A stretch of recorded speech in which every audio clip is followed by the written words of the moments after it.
I'm making a video about how to repair the igniter on a Frigidaire oven. One of the first things you're going to need to find out is what model is your oven. Now, I've already started this job, so what I want to make the video quicker.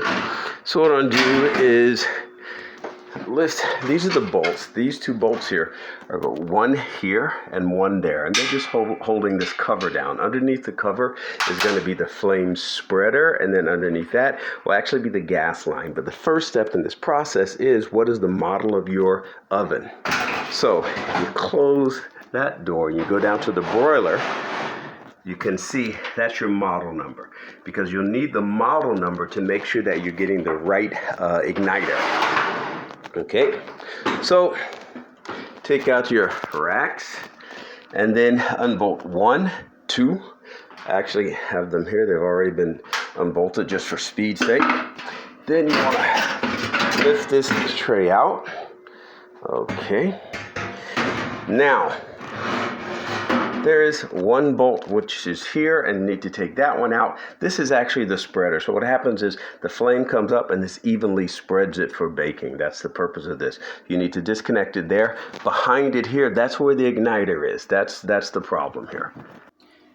Now, once that top cover has been moved off and you have the spreader, right behind it, right there is the igniter. The quickest way to see if the igniter is the problem is to just simply turn on the oven.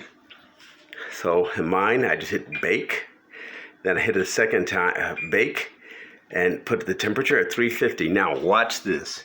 What's going to happen is that as it activates, you're going to see the igniter heat up. It has to go red hot. See that? Now, once it gets red hot, that is what draws the gas. Okay, so I know mine is working. If you do this quick, simple test at the beginning and you don't see that, then you know, go ahead, take out this bolt and continue the disassembly. But that's just a quick shortcut I wanted you to see. So now what I'm doing is just simply removing this nut off of the spreader. So when the gas comes up, this sheet spreads it. That's what we're looking at right here. This is the igniter, this piece right here. There are, in my model, there are 2 bolts which are on the side here, okay? They need to be removed. Quick thing, take a look at the wiring, okay? So one part of it, I'm gonna get this tray out of the way. One, there are 2 connectors there, okay? So one on this side, which is a short wire that runs to that lead, and another on this side. The wire actually starts here, runs, and this is where it runs up to the electronic control panel. Then it comes back down and connects on this end. That is the igniter. So I'm going to show you. I'm going to start the oven. Bake. Set the temperature. Hit the bake again. And then this is a test, and this is how I know the problem before was the igniter. If this doesn't, see that, now if your igniter works and you still not, I'm about to stop it because the gas is going to start to flow. Now if your igniter, so I've stopped it, now let's try to be a little safe here. If your igniter doesn't work like that one, like mine did, you know it's the problem. If it ignites and you still don't get gas flow, then the problem is probably somewhere else. It could be that you're not getting enough power to the igniter to make it work. And there's some videos out there about how to test that. But this video is simply that one of the first things you can do to save time and not have to pay for professionals is to do this simple check. So as I said, under the broiler, checking the model number. Second, removing this plate sheet. Then from there, as I said before, you can actually see part of the igniter start to glow. But in this case, I just want to remove it for the purpose of this video, so you can see the actual piece that will need to be replaced. Then you're going to move the flame spreader.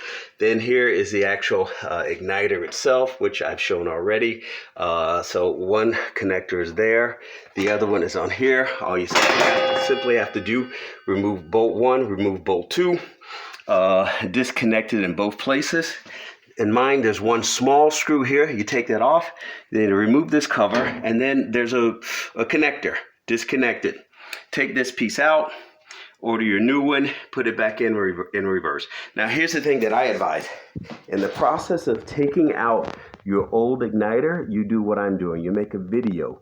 You make a video of how it's wired, how it's connected, so that way if you forget something, then you have your own video to follow, because different models connect in different ways.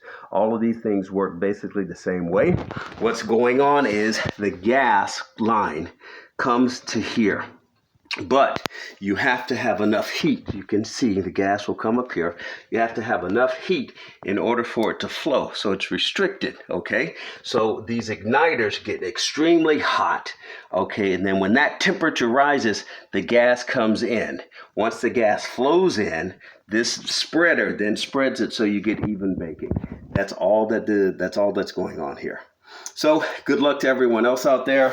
It's a simple job. Actually, I called someone.